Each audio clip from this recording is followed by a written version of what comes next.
With HopeEssential.com here with frequently asked questions about essential oils. I meet with a lot of people and I a lot of times hear the same questions over and over. So I thought I would start this series and address some of those questions to a larger audience. And if there is something you want me to address, just put it in the comments and I'll research it and get back to you. So today we're going to talk about carrier oils. You've probably heard me mention carrier oils in different videos. If you've been to a class. Uh, so the one I most frequently use is fractionated coconut oil because it is not greasy, it does not have a smell, and it's very light. So it just seems to work. But there are times when I need something else. So let's go over exactly what a carrier oil is and what different types are. So carrier oils are oils with little or no scent that are used to dilute essential oils before they are applied to the skin during aromatherapy massage or other aromatherapy applications.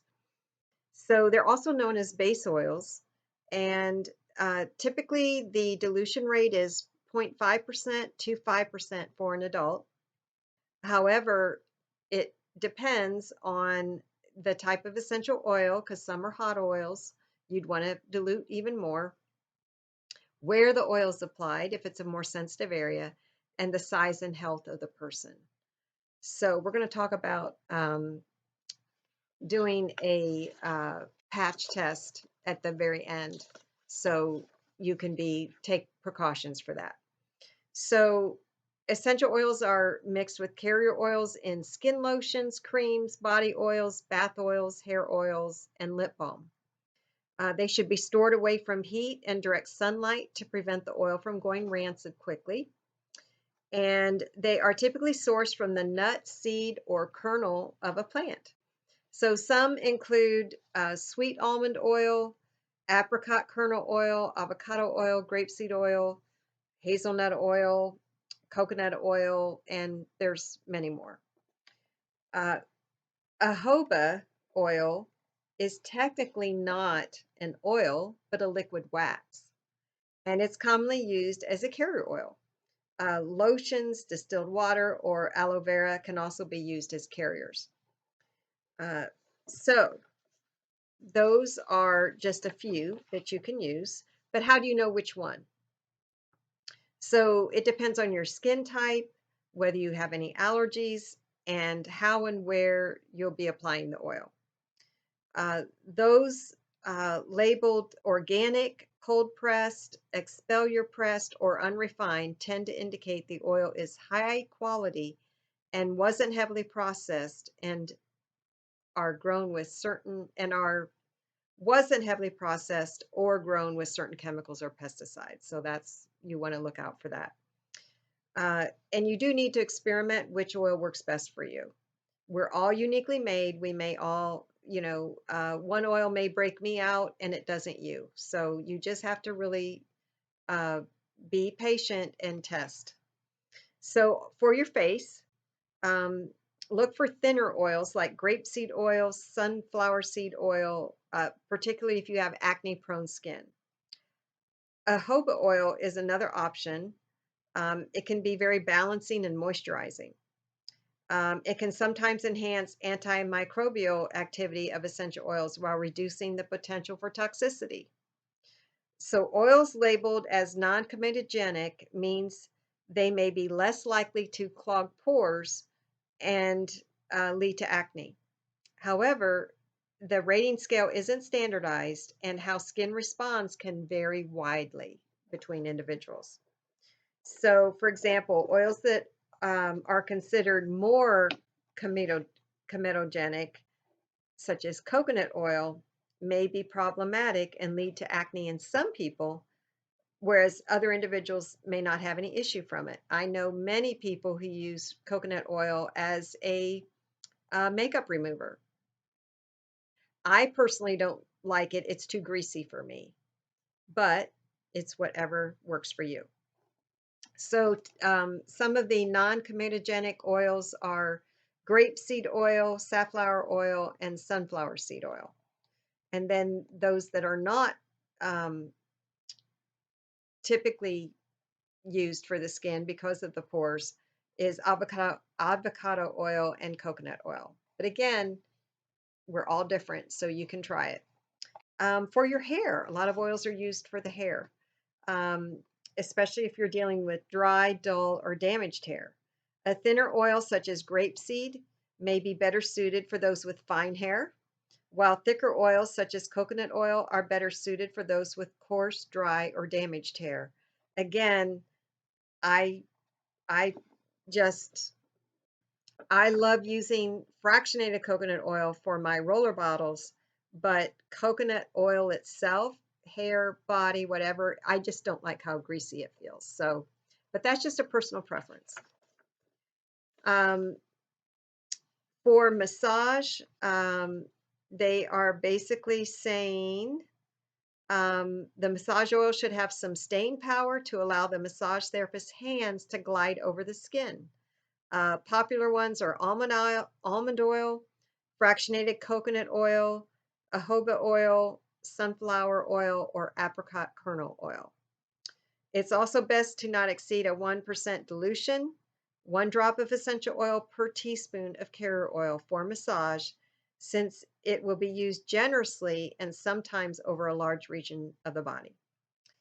For bath oils, most carrier oils that you may use for other purposes can be used in the bath. Um, always do a patch test before you soak your whole body in there. And of course, lavender is an oil that a lot of people use for the relaxing. If you want to make homemade soaps, um, carrier oils are a way to make them more moisturizing and to blend in scent from the essential oil. Most carrier oils will work well in soap recipes. Um, some options are the apricot kernel oil, sweet almond oil, olive oil, or jojoba oil. Um, olive oil to me has a strong scent, so I probably wouldn't choose that one because I don't want it to overpower the essential oils. There's also unscented liquid soap you can use as a carrier oil to be used in the same ratios. The one I'm most familiar with is Dr. Bonner's Castile soap. And how you mix the essential oils with the carrier oils, you typically measure out the carrier oil first, and then you add the drops of essential oil. And typically start with a low dilution ratio and then add more drops if needed. And always shake, of course, to make sure it's all mixed up before you use it. Um, most carrier oils have a shelf life of 6 months or more. So, but always smell to just test to make sure. If it smells rancid, throw it away, of course. So, and then for kids, of course, you always dilute more. They recommend between 0.25% to 2.5% for kids. And then how do you do a patch test? I really wasn't sure. I thought you just sort of put it on your skin and watched it for a little bit, but this is a little more detailed than that. You can, you want to dilute the essential oil into a small amount of carrier oil that's twice the concentration that you plan to use. So if you plan to use a 1% dilution, make it a 2% dilution.